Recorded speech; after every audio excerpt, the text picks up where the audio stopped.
Halo, assalamualaikum warahmatullahi wabarakatuh. Ketemu lagi dengan Bagus Yuan Maulana SKM dalam video tutorial program DBD ya. Hari ini saya akan menjelaskan tentang perbedaan desa endemis, desa sporadis, dan desa potensial DBD. Jadi yang dimaksud desa endemis adalah desa yang dalam 3 tahun terakhir ada kasus DBD berturut-turut setiap tahunnya. Berturut-turut ya. Oke, kalau desa sporadis adalah desa yang dalam 3 tahun terakhir ada kasus DBD namun tidak berturut-turut setiap tahunnya.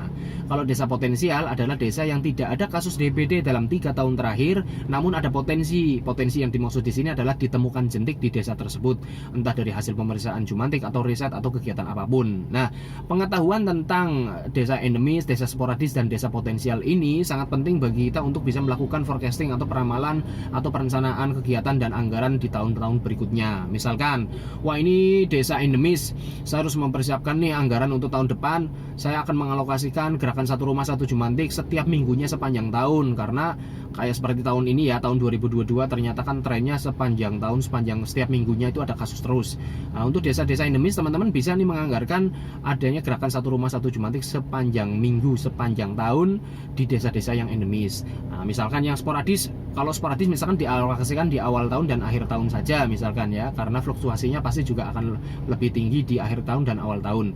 Nah, atau misalkan desa-desa yang potensial kita cukup dengan penyuluhan saja misalkan. Nah, jadi penganggaran penyuluhan, pembuatan larvasida misalkan, atau kegiatan-kegiatan lain, pengerahan massa untuk PSN, untuk melakukan kegiatan gerakan satu rumah satu jumantik, itu bisa memperhatikan tadi ya, apakah desa tersebut masuk sporadis, apakah masuk potensial, apakah masuk endemis. Nah, pengetahuan tentang klasifikasi itu juga bisa membantu teman-teman untuk melakukan mapping. Misalkan mau membuat sebuah mapping tren endemisitas desa dari tahun ke tahun, Anda bisa melihat nih data analisis. Oh, ternyata mappingnya berubah dari tahun ke tahun. Oh, ternyata jumlah desa endemis saya bertambah nih setiap tahun. Oh, tadinya desa ini endemis, sekarang alhamdulillah sudah turun jadi sporadis atau jadi potensial. Nah, perklasifikasi desa endemis, desa sporadis, dan desa potensial ini hanya bisa dilakukan kalau tahunnya sudah terlewat.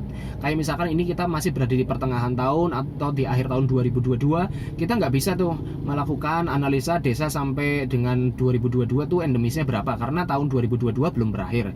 Jadi tahun 2022 sekarang kita baru bisa melakukan analisa desa endemis, sporadis, potensial sampai dengan akhir tahun kemarin 2021. Oke, demikian, semoga membantu. Terima kasih. Assalamualaikum warahmatullahi wabarakatuh.